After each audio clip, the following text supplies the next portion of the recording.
Robert Schoening, and I was on board the Kitty Hawk from July of 1968 to November of 1970. I was at HM2, I was assigned to medical department. I was the ship's lab tech. I was the one that was drawing all the blood on people and doing various other things with laboratory analysis. It was a fun time, it was an enjoyable time, and one that I enjoyed very much. And I look back with very reflective memories of my time there on board the Kitty Hawk.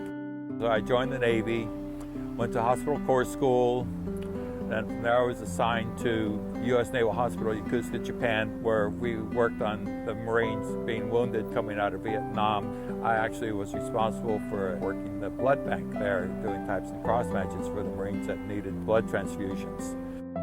From there, I was assigned to the Kitty Hawk. The Kitty Hawk was a different change of environment. How do you do laboratory techniques on board a ship with vibrations, ship noise? So I had to be innovative in getting some of the analysis done there. That was a rather interesting technique, of which I've tried to apply in my work since then. When we were out at sea, we'd see between 30 and 40 people a day. Out of 5,000 plus crew, that would be about normal there. The medical job was to keep the crew healthy so they could do their job. Remember the time that we had the airline safety hose break in the avgas pump room. Immediately smelled avgas throughout the ship, the whole forward third of the ship. And my fear was somebody's going to wake up and light a cigarette and the whole ship is going to just go poof like that. But they quickly put out the smoking lamp throughout the entire ship so that event would happen. Thank goodness. They had 6 inches of avgas on the pump room deck there.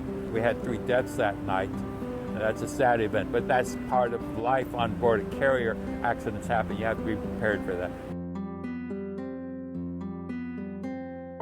Every time you're in port, in between cruises, you're getting ready for the next cruise. Because you don't know where that one's going to take you. Pretty much in the late 60s and the 70s, you knew you were going over to Vietnam. The longest deployment, we left right after New Year's Day in January, and we didn't get back until basically, I think, late August. On that particular cruise, which you called 69 Westpac, I remember us crossing from Hawaii over to Subic Bay. The ships got rocked by giant waves coming over the bow, over the flight deck. The keel is like 33 or 36 feet below the waterline, so that's almost 100 feet. The ship was getting rocked pretty good. I mean, we could feel the motion in there.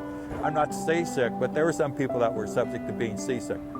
I like going up to the signal bridge in the evening and watching them do deck launches at night, particularly when the Phantoms of the RA-5C Vigilantes would take off and they'd light off the afterburners and prior to launching and seeing that long stream of jet smoke coming out. Just an awesome sight to see. I mean, it's literally.